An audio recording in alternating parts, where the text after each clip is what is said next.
Alright, good morning grade 8 students, especially to section Dorian. Kamusta? And welcome again to my class, Mathematics 8.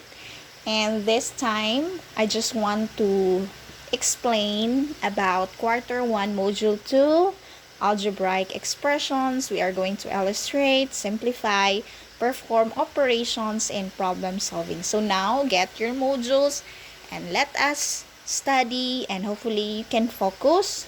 Okay? If may mga tasks si mama, okay, try to tell her or your dad na you need to study muna, okay? Hopefully, may time kayo to watch this video para at least may guide kayo, okay? So, ready na? Let's proceed. Again, this module is from the Department of Education, Region 11 of Davao City Division. So, this time, our objectives or goal natin in this module is to illustrate rational algebraic expressions. We are going to simplify, perform operations and rational algebraic expressions, and of course, we are going to solve problems involving rational algebraic expressions. So before tayo mag-start, of course, we have this review. Kung meron ba kayong naaalala during your previous years, okay? That's why we have here, let us try. Multiple choice ito, 1, 2, 5. Okay, let's try. Let's try number 1. What is the simplest form of 4 over 12? Okay, do you know how to simplify? Okay, I'm going to show you how to simplify fractions. We have here 4 over 12. Okay, how to simplify a fractions? Of course, you need to find the greatest common factor. When we say greatest common factor, ito yung pinakamalaking number na pwede i-divide itong dalawa. So far, we know that pwede i-divide ito ng what? Is 12 divisible by 4. Yes, that's why you can use 4 over 4. So, you can now divide. Okay, 4 divide 4, you have here 1. And then 12 divide 4, you have here 3. So therefore, the simplest form of 4 over 12 is 1 over 3. So therefore, it's letter A. Number 2, simplify or simplify. This is simplify, I guess. Simplify 9 over 18. Okay, so we have here 9 over 81. Again, find the greatest common factor. Though you can do trial and error, pero much better na you have the excellency or fluency in how to factor numbers. Okay, now, pwede naman i-divide natin sa 81 ng 9, so you can still use 9. Divide 9, okay, so you have here 1 over what? 9 times 9, 81. So therefore, this is now our simplest form of 9 over 81. Okay, I'll no longer discuss all yung 1 to 5. Let's proceed with our main topic this morning. Okay. Hopefully you read this one. Okay? Para at least pagbantaan kayo, or these are those reminders with regards to your module. Okay, use the module with care. Don't forget to answer everything, the activities like let us try. And then next is read the instruction carefully. Ayusin talaga pag-read and understand para at least tama ang maibigay na sagot. Of course, you must have honesty, okay, and integrity in doing the task and checking your answers. And then finish the task at hand before proceeding to the next. That's the problem here in mathematics. Kailangan talaga nating sagutan yung previous bago tayo mag-proceed. Kasi, pag mag-proceed ka without knowing the previous topic, mahirap yan siya. So, next one, return this module to your teacher and facilitator once you are done. Okay, it depends upon your advisor kung ano yung agreement ninyo. Hopefully, inaalagaan ninyong maayos ang modules ninyo para at least later magamit din natin ito. Okay? So, let's have our topic. Identify whether the following are rational expressions or not. Okay. Meron siyang mga 4 examples to identify whether it's a rational expression or not. Okay, let's have number 1. Is 3x raised to the power of negative 2 plus 2x plus 1 all over 3x plus 1 a rational expression or not? Okay, try to evaluate. Tingnan mong maayos. Tingnan mong mabuti. The answer here is no because the numerator is not a polynomial. The variable must not have negative exponent. So, that's number 1 basis. Pag hindi ganyan siya polynomial, meaning that there is a negative exponent. Okay? Pag negative exponent, that is not a polynomial. Okay? Ito yung tandaan. Pag negative ang exponent niya, that's not a polynomial. Number 2 is this given polynomial. Let us try to observe again the exponent. There is a fraction exponent and it's not also valid. Hindi siya pwede matatawag na polynomial if the exponent is in fraction or it's in fractional exponent. Okay, again, anong dapat tandaan? It's not an exponent if there is a negative exponent. Okay, another thing is it's not a polynomial if there is a fraction na exponent. Another thing, okay, this one, of course, hindi talaga ito polynomial because there is a fraction exponent. And another thing is, ano kaya? Ang sagot ito, no, because the numerator is not a polynomial. The variable must not have radicand or part of the denominator. When we say radicand, meron siyang what is this? Square root. Okay? Meron siyang square root sign. And what else? The variable must not have radicand. This one. Yung square root of 9x, hindi siya pwede, or part of the denominator, or nandito sa baba. So, it's not irrational. It's not a polynomial already. Next step. This one is 7x squared plus 8 all over 2x minus 2x a rational expression or not? No, because the denominator is equal to 0. So, ito din ang tandaan. Pag mag-equal gani ang denominator, which is 0, that is not also a polynomial. Why? Because it's already undefined terms. Or it's undefined. Wala siyang sagot. The explanation here, no, because the denominator is equal to 0 mo. Bakit 0? Kasi if you try to subtract 2x minus 2x, magiging 0 na talaga yan siya. Based in the general rule of rational expression, the denominator should not be equal to 0. So, yan ang dapat tandaan. Again, ano yung dapat tandaan? Pag hindi siya polynomial, number 1, there is a negative exponent. Number 2, if it's fraction yung exponent. Number 3, may radicand. Number 4, of course, yung denominator mo is 0. So, all of those parang mga evidences are mga ways na hindi talaga ito polynomial. Okay? So, yun ang dapat tandaan. Restriction. Ito na yun. The variable must not have negative exponent. Ito yung sinasabi ko. Next, the variable must not have a fractional exponent. Number 3, the variable must not be radicand. Number 4, the denominator should not be equal to 0. So, ito yung tandaan. To identify whether it's a rational expression or it's a polynomial or not. Okay, let's proceed. Let's have the domain of the algebraic expressions. When we say domain, it's the set of all possible values of the variable. Always remember that any rational algebraic expression cannot have a denominator of 0. Diba? Ito yung sinasabi ko kanina because it will make the expression undefined. Therefore, we need to pay what happened? Okay, I guess it's the continuation of yung let us try, diba? And then, parang namali ito pag-order. This is number 2. This will be number 3. And number 4. Where is ito na yung continuation ni domain. Attention to that what values of the variables in which expression would make the denominator equal to 0.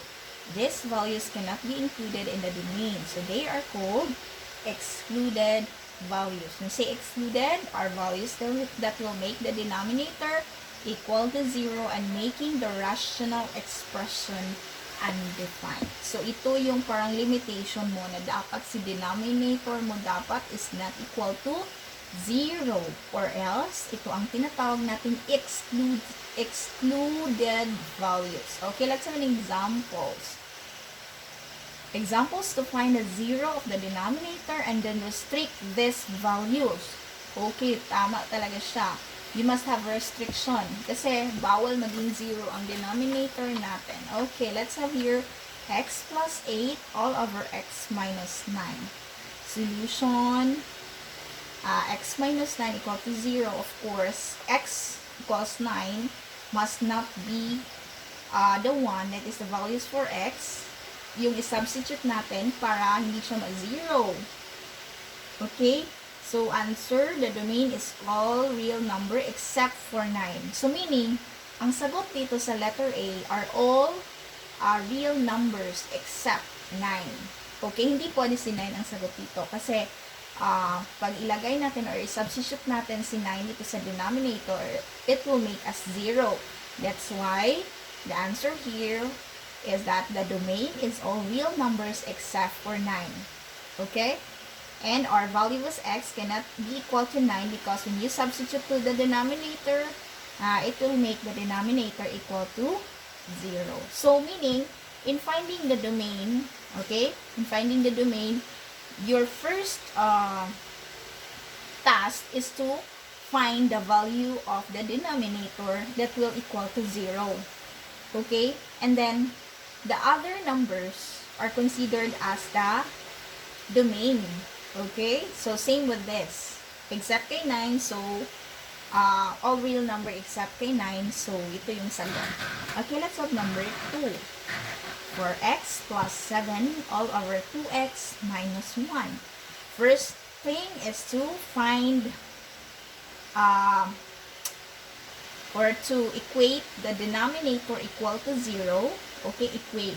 You equate it by 0 and then solve for x. So, therefore, if si 1/2 daw ang i-substitute natin kay 2x minus 1, this will be equal to 0. So, meaning, the answer now is the domain is all real numbers except for 1/2. Kasi pag si 1/2 yung sinasabi ko, pag i-substitute natin sa denominator, it will make us 0 and it will make us undefined. So, ito yung parang limitation in solving the domain. Again, you must take note of the denominator. Dapat, si denominator must not be equal to 0. First step, ang gagawin mo is to equate the denominator equal to 0. And then, the answer there is not part of the solution. Okay, hindi siya kasali.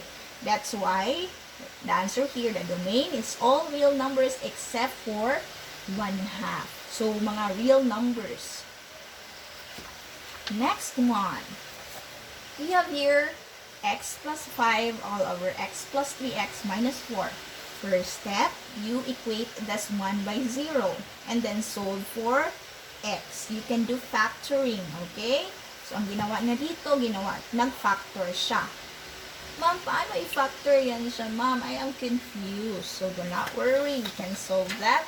I'm going to share how to factor that equation. Like, for example, x squared plus 3x minus 4 is equivalent to 0.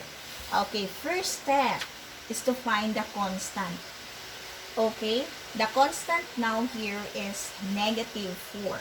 Okay, ang gagawin mo is to find a factor of negative 4 and if i-add natin ang factor ni negative 4, dapat ang answer is 3. Okay, let's have a factor of negative 4. Factor of negative 4. Again, find the constant of the equation. When say constant, ito yung nag-iisa lang. Whether nagkarambula pa na siya diha, still yung nag-iisa dyan is considered as constant and always arrange the equation into the descending order para at least hindi kayo ma-confuse or malilito. Okay, let's have factors of negative 4. What are those? Okay, we have negative 4 times 1, diba? It's negative 4, right? Now, what else? Ano pa? Diba? This is negative 4. What else? Negative 2 times 2. Diba? It's still negative 4. What else? 1 times negative 4. 1 times negative 4 is equivalent to negative 4. What else? Negative 1 times 4, it's still negative 4. What else? Meron pa ba? Okay. Hanapin natin yung factor ni negative 4 na pag-i-add natin itong dalawa, mayroon tayong 3. Okay, let us try to add negative 4 plus, sige, ilagay ko na lang dito sa baba. Negative 4 plus 1 is equivalent to negative 3. What next? Negative 2 plus 2 is equivalent to 0. Next, 1 times negative 4 is equivalent to negative 3. Negative 1 times 4 is equivalent to 3. So, therefore, since nandito naman si 3, ang factor ni x squared plus 3x minus 4 is equivalent to 0 is 1 and 4. So, how to write that? So, ganito siya.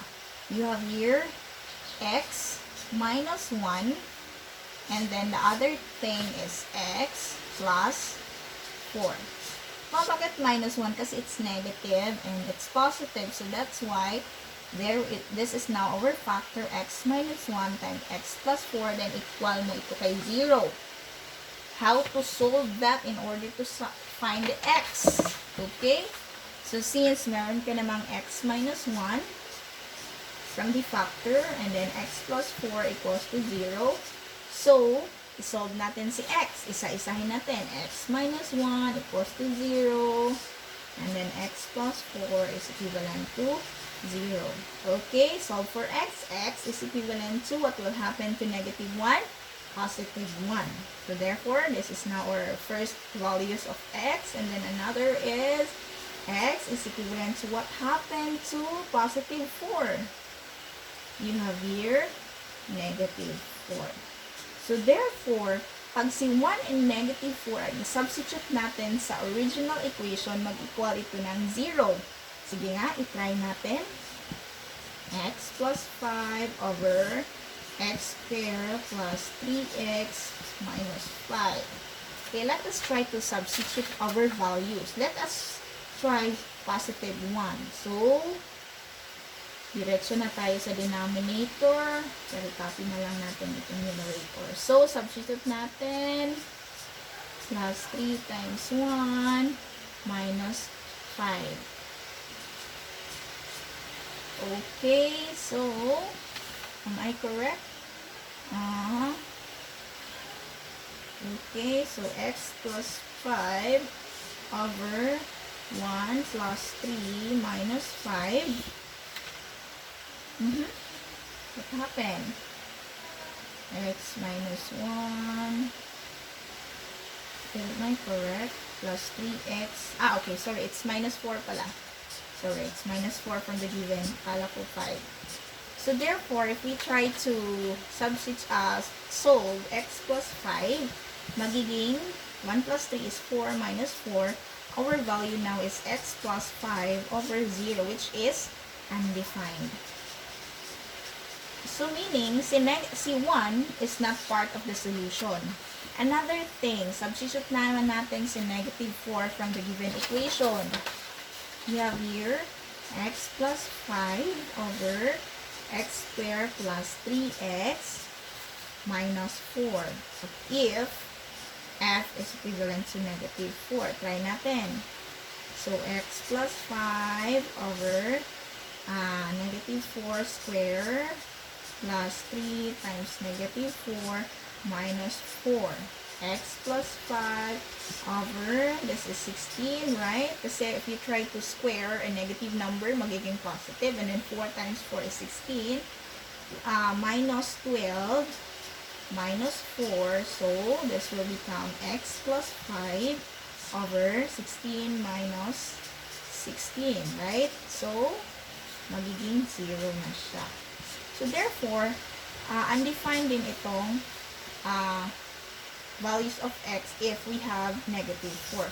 So, therefore, our domain now is, our answer now is all real numbers except 1,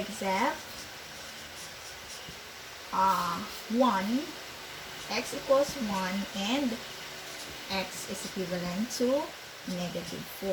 So, ang answer ani is all real numbers to be the domain except, okay, let's see the solution. So, ito na yun siya. Okay? So, the solutions are the values that are excluded from the domain. So, meaning excluded itong 1 and negative 4. Okay? Are you following?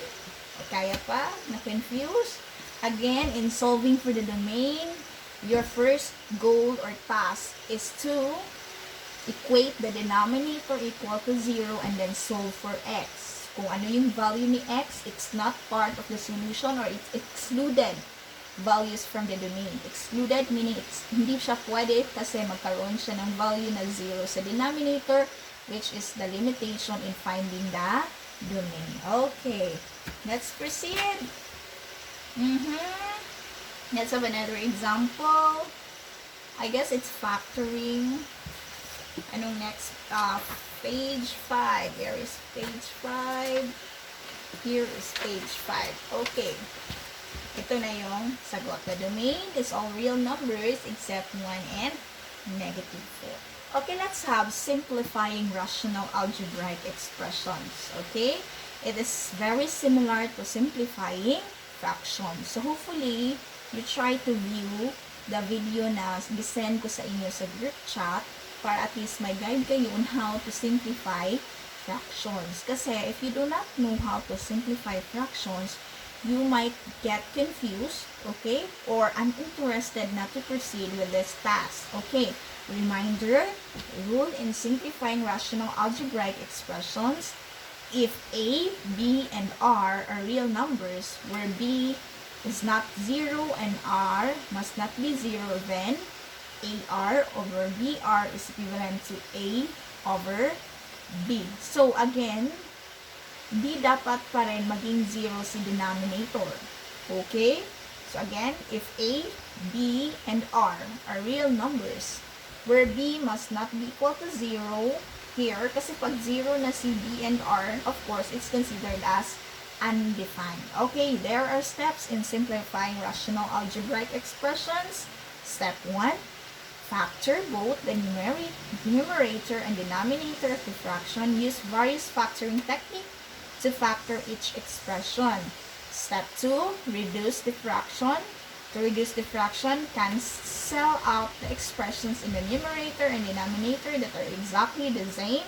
And then step 3, of course, you're going to rewrite any remaining expressions in the numerator and denominator. Okay, let us try to simplify 3a squared all over 21a.